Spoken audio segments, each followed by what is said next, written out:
Rejoice, rejoice, rejoice. The King who leads us, whom we follow, has been so gracious to give us another day, a bright day. Rejoice, be glad, be thankful to God for what He has done for you, for what He will do for us, for bringing us to another day. This day, Saturday, 17th March 2018. We are grateful to you, O God, for the gift of life, for the good health, and for all the good things that we have experienced in this week. Brothers and sisters in Christ, I thank God for your lives as I welcome you specially to this morning's edition of Bright Morning Reflections. Our text for today is 1 Peter chapter 5, verse 1 to 11. 1 Peter chapter 5, verse 1 to 11. Remember that today is the 28th day of our Lenten period, and we are still in the season. We must behave as people in the season, and then we carry it throughout our lifetime, and God will bless us. I read the text from the International Standard Version of the Holy Bible. Therefore, as a fellow elder, a witness of the Messiah's sufferings, and one who shares in the glory to be revealed, I appeal to the elders among you. Be shepherds of God's flock that is among you, watching over it, not because you must, but because you want to, and not greedily, but eagerly, as God desires. Do not lord it over the people entrusted to you, but be examples to the flock. Then when the chief shepherd appears, you receive the victor's crown of glory that will never fade away. In a similar way, you young people must submit to the elders. All of you must clothe yourselves with humility for the sake of each other, because God opposes the arrogant, but gives grace to the humble. Therefore, humble yourselves under the mighty hand of God, so that at the proper time He may exalt you. Throw all your worry on Him, because He cares for you. Be clear-minded and alert. Your opponent, the devil, is prowling around like a roaring lion, looking for someone to devour. Resist him and be firm in the faith, because you know that your brothers throughout the world are undergoing the same kinds of suffering.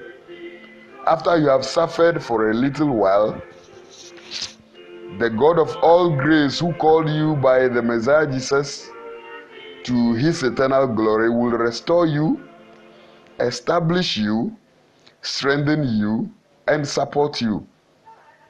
Power belongs to Him forever and ever. Amen.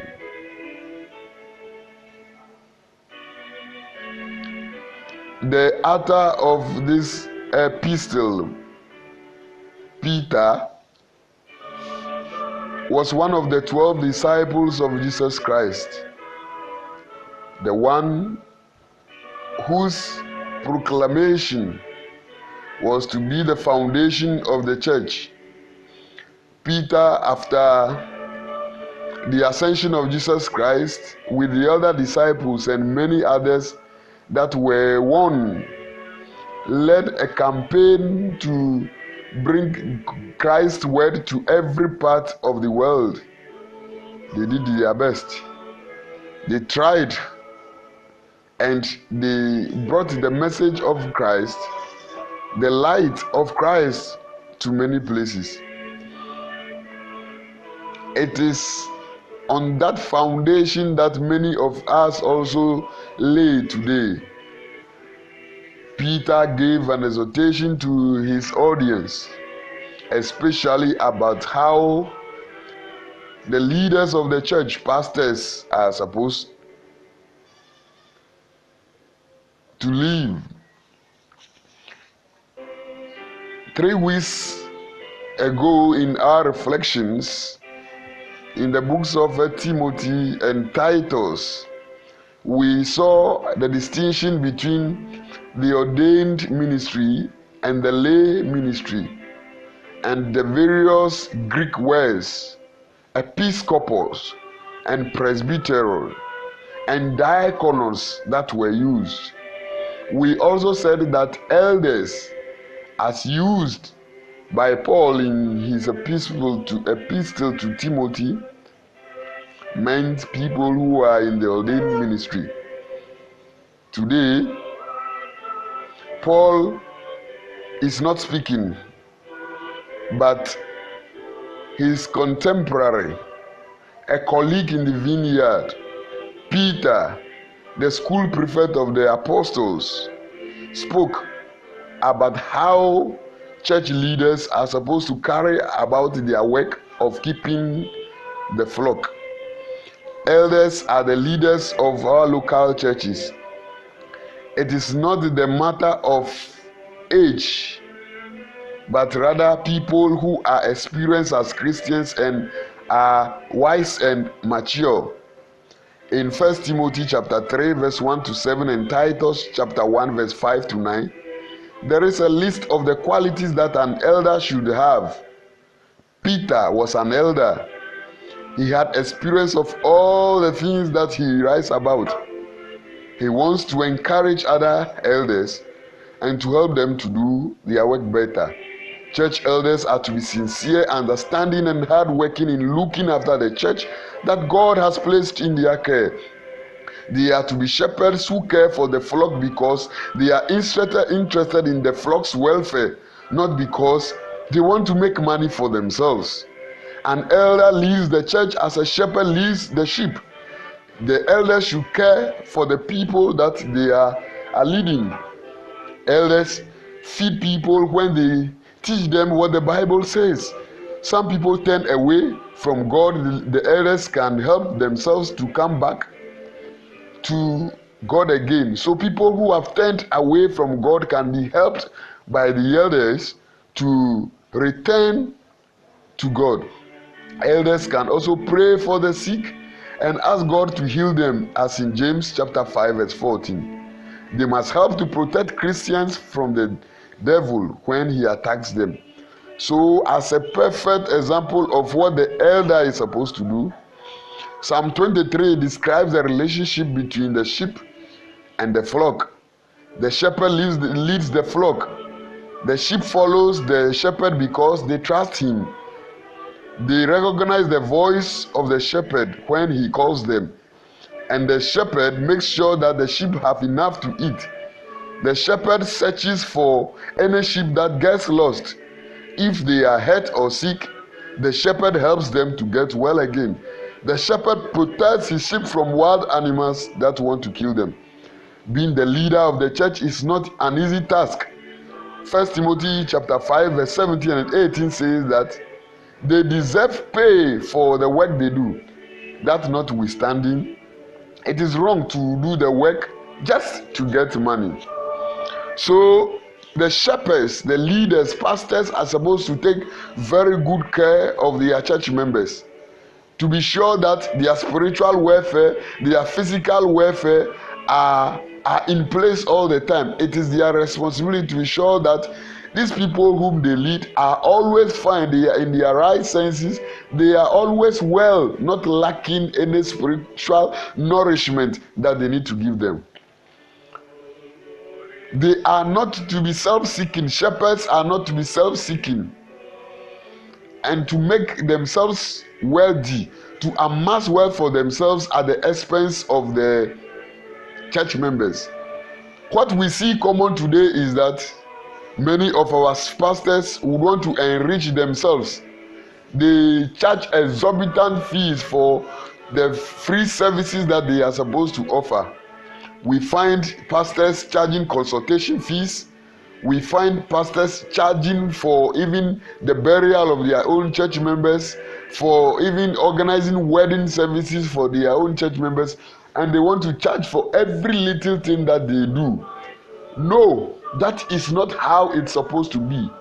That is love for money. Look, pastors are supposed to work diligently, and God himself would place people in their lives to feed them, to seek their welfare, and to support them wherever, in whatever aspect of their life. Be sure that God will never leave you to go hungry as somebody who works in his vineyard, but rather he will help you through and through. He will look for people, place them specially in your life, and they will feed you. They will support you. Do not take your life into your own hands, where you think that the God whom you serve cannot support you, so you want to find ways of extorting money from the vulnerable. No, the vulnerable, you will be accountable to God, who is the chief shepherd. So be careful the things you take, so that you are not seen to be charging for every little thing that you do for church members. Freely we have received, freely we must give. Give freely what you have taken, what you have received from God, and God would help you, would be happy with you, and your glory, his glory would shine through you. The elder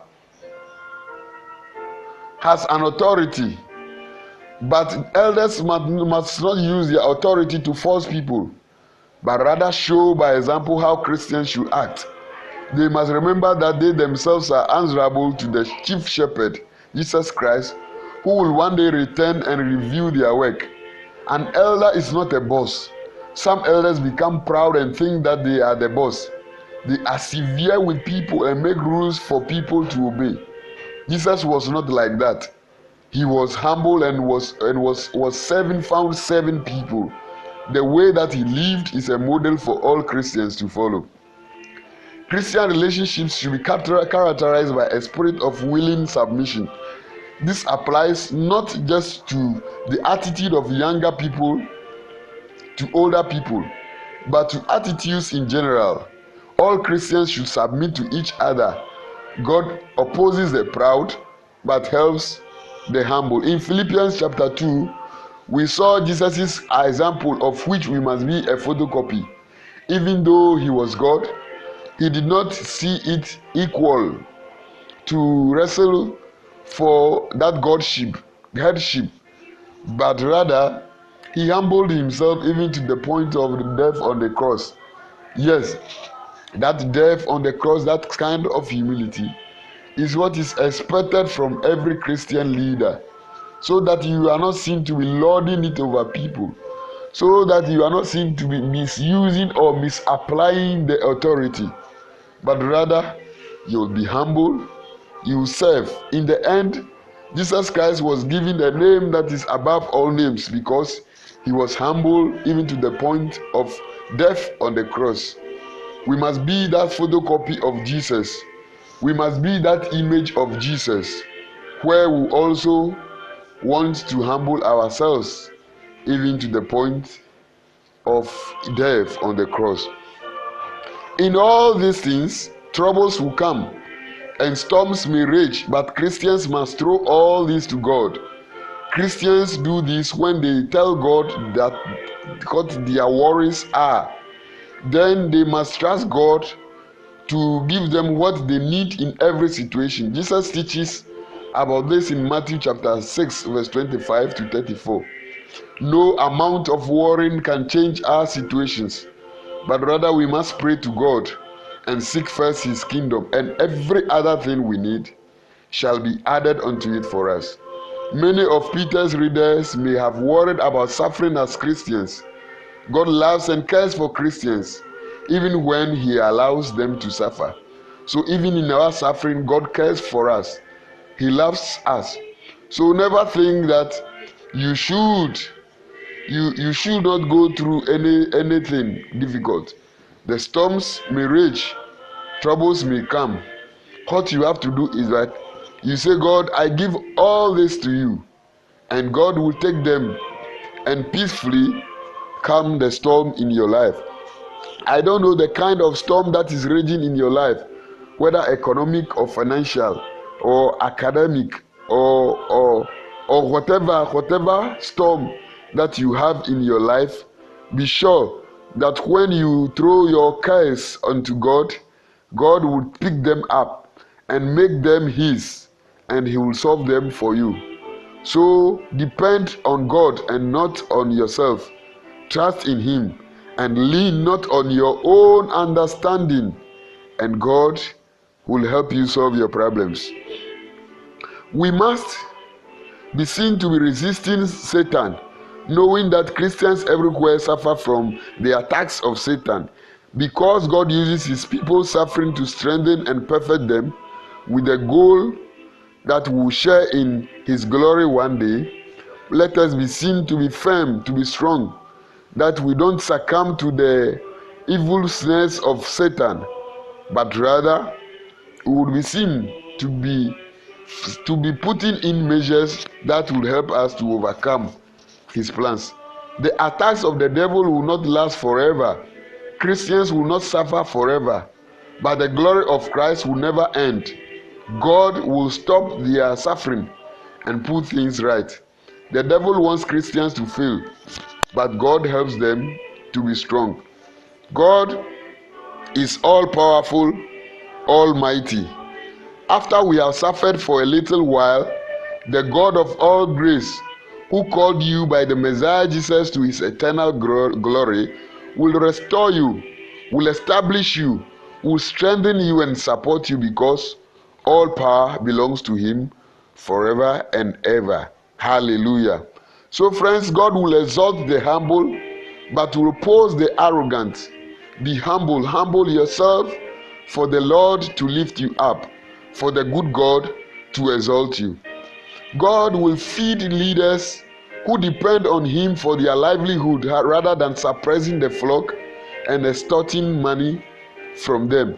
So when you depend on God for your livelihood, for you cast your cares upon him, as a pastor, when you depend on God totally, God would help you and supply your needs according to his numerous riches. One pastor ever told me that when you diligently do the work of God, then be sure that God will support you. You will never go hungry, you will never go thirsty, you will never go naked. God would provide for you. He would have that divine provision for you.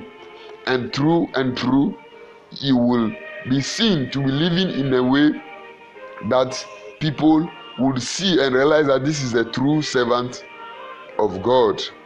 Shepherds of the flock will one day account to the chief shepherd on how they manage their flock. Yes, that one is the surest thing that will be happening not too soon in our life. Very soon, the surest thing that will be happening soon in our lives. We have a chief shepherd that we need to account to. He will come and demand an account of how we have lived with the flock. Whether we fed them or we slaughtered them every day for our meals. He will find out whether we fed them.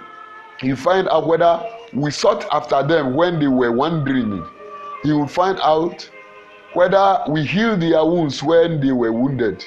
If we have not done all this and our sheep do not know our names, then we have not been a good shepherd. And the chief shepherd will not be good, will not be merciful to us too. So be sure that as leaders of the church, we visit the sick, we pray for the sick, we seek the welfare of the sick and the poor, the wandering, and all people who are part of the Christendom, so that we seek them, we promote them, we feed them, and then we help them so that they are not lost but rather they are always in the pen of the master. God will save his people from the constant attack of the evil one. Remember that the attack of the evil one will be coming, but God will surely save you. That is the assurance. Since all powers belong to God, he will save you. He will save you from the attack of the evil one. He will save you from the snare of the enemy. He will save you from everything that every plan that the devil may want to plan for you. He will save you and keep you. He will protect you. Remember that leaders and believers are to be examples to the flock in word, in manner of life, in love, in faith, in purity, which is not without a reward to those who are faithful. Remain faithful to God, and that crown would be reserved, will be preserved for you. In the name of God, the Father, Son, and Holy Spirit. Amen. Let us pray. Father, we are very grateful to you for speaking to us today too. We pray that you would help us to live lives that are worthy of emulation. Help us as pastors and leaders of your church to be able to live, to be able to lead your flock unto an expected end. In like manner, help us to be humble rather than being arrogant, that all that is expected of you, we shall do. We commit this weekend into your care. We pray for all those who are traveling, and we pray that God, you will help us to be able to live well, Lord, to be able to go through our traveling well, and then we shall be safe all the time. In the name of Jesus Christ we pray. Amen. Brothers and sisters in Christ, we thank God for bringing us successfully to the end of another week. I want to encourage you to prepare yourself to be part of the fellowship of believers that would be meeting the host of angels tomorrow at church. Prepare, make that provision, prepare to go to church tomorrow, because the angels will be hoping to meeting you at the entrance to shower on you all the blessings that you deserve. Remember also to share the message with a lot of people. Bright Morning Reflections is 5 years old to the glory of God, and we thank God so much for this. Continue to share the message to the whole world, and God would bless you for doing that. You can always send us your inquiries, your comments, your requests on 0204 113206 or on 0249 594564, or send us an email, brightpastoresoutreach@gmail.com. Until on Monday 19th March 2018, when we meet, God willing, have a blessed weekend. The text for Monday's edition of Bright Morning Reflections is Lamentations chapter 1 verse 12 to 22. Lamentations chapter 1 verse 12 to 22. Until then, I am the Reverend Bright Mariana Mfojo of the Evangelical Presbyterian Church Ghana and the author of Bright Morning Reflections. God bless you and continue to bless you all the time. Amen.